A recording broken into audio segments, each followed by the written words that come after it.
இந்த பௌர்ணமிக்கு அப்புறம் அந்த 10 நாளைக்கு அந்த நிலாவோட வெளிச்சம்னு இருக்கும்ல, அந்த வெளிச்சத்த யூஸ் பண்ணி இந்த பறவை இனம் வந்து மைக்ரேட் ஆகும்னு சொல்லுவாங்க.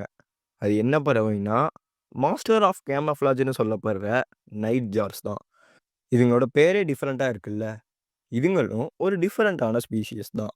இதுங்க கேமஃப்ளாஜ் எக்ஸ்பர்ட்ன்னு சொல்றதுக்கான ரீசன் என்னன்னு உங்களுக்கே இந்த வீடியோவ பார்த்தா தெரியும்.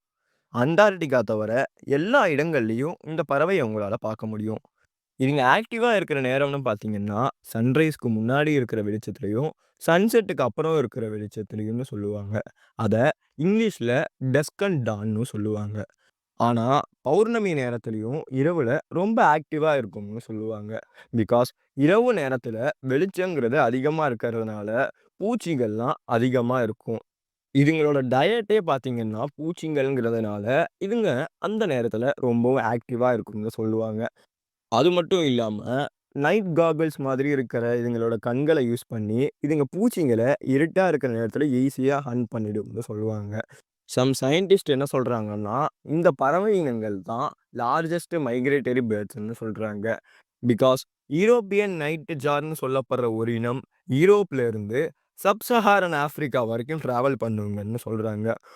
பௌர்ணமிய தொடர்ந்து வர 10 நாளைக்கும் இரவு நேரத்தில அதிகமா வெளிச்சம் இருக்கிறதுனால இதுங்க மைக்ரேட் ஆகுறதுக்கு அந்த வெளிச்சம்ங்கிறது இதுங்களுக்கு ரொம்ப ஹெல்ப்ஃபுல்லா இருக்கும்னு சொல்லுவாங்க. இதுவரைக்கும் 98க்கும் மேற்பட்ட நைட் ஜார் ஸ்பீஷிஸ் டிஸ்கவர் பண்ணியிருக்காங்க.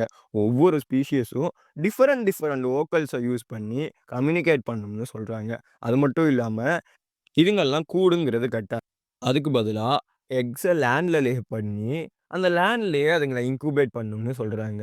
Both male and female birds 2மே சேர்ந்து இன்குபேட் பண்ணி, முட்டையிலேருந்து பொரிஞ்சு வந்த குஞ்சுங்கள ரொம்பவும் பத்திரமா பார்த்துக்கும்னு சொல்லுவாங்க. இந்த நைட் ஜார்ஸ் மாதிரியே இருக்கிற 2 பறவை இனம் தான் ஒட்டோ, ஃப்ராக்மவுத். இதுங்க 3மே முதல்ல ஒரே ஆர்டர்ன்னு சொல்லப்பட்டிருந்தாலும், அதன் பிறகு வெவ்வேறு ஆர்டரா கிளாஸிஃபை பண்ணப்பட்டுடுச்சு. பட் இதுங்க 3த்துக்குமே காமனான ஒரே ஒரு ஆன்சிஸ்டர் தான் இருக்குன்னு சொல்றாங்க.